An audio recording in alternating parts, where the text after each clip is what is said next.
Assalamualaikum warahmatullahi wabarakatuh.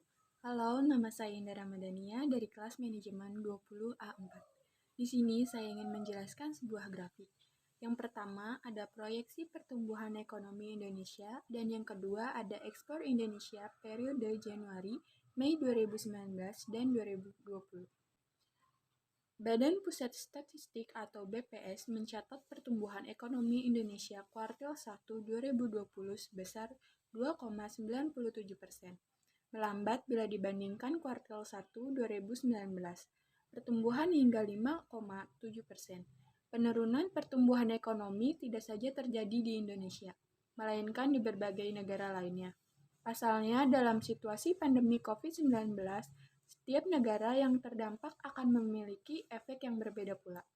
PDB menurut lapangan usaha dan komponen paling tinggi pertumbuhannya secara tahunan ialah jasa keuangan dan asuransi sebesar 10,67%, jasa kesehatan dan kegiatan sosial 10,39%, serta informasi dan komunikasi 9,81%. Kementerian BUMN perbanyak kamar perawat, sedangkan berdasarkan strukturnya, menurut lapangan usaha masih dominasi oleh sektor industri dengan sumbangannya pada PDB sebesar 19,98%, diikuti sektor perdagangan 13,20% dan pertanian 12,84%. Industri pengolahan misalnya pada triwulan 1 2020 tumbuh 2,6%, dilambat dari 2019 di periode yang sama sebesar 3,85%.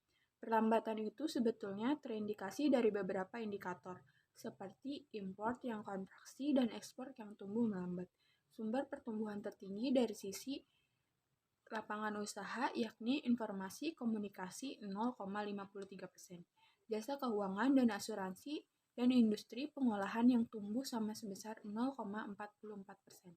Sedangkan dari komponen pengeluaran terdapat PDB semuanya mengalami kontraksi bila dibandingkan triwulan 4 2019, konsumsi rumah tangga minus 1,97%, konsumsi lembaga non-profit rumah tangga atau LNPRT minus 2,10%. Konsumsi pemerintahan minus 44,2%, pembentukan modal tetap bruto atau PMTB minus 7,89%, ekspor minus 6,37% dan impor minus 11,89%.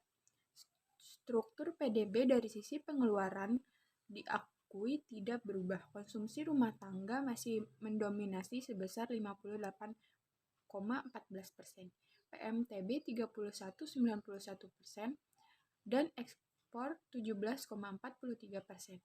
Menjaga daya beli konsumen rumah tangga menjadi hal yang penting. Karena itu pemerintah berusaha keras mengendalikan inflasi.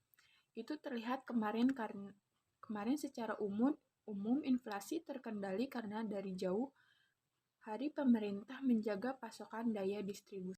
Selama periode Januari sampai Mei 2020, nilai ekspor Indonesia mencapai 64,46 miliar US dollar atau turun 5,96% dibandingkan periode yang sama pada 2019 yang mencapai 68,54%.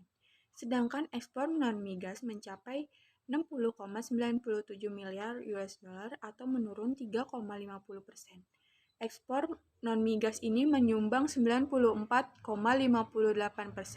dari total ekspor Januari sampai Mei 2020. Kepala Badan Pusat Statistik atau BPS, Suharyanto mengungkapkan, penurunan ekspor ini terjadi hampir di seluruh sektor kecuali pertanian. Untuk sektor migas turun cukup dalam, hingga 34,93%, industri pengolahan turun 0,8%. Sedangkan sektor tambang dan lainnya turun 21,2%.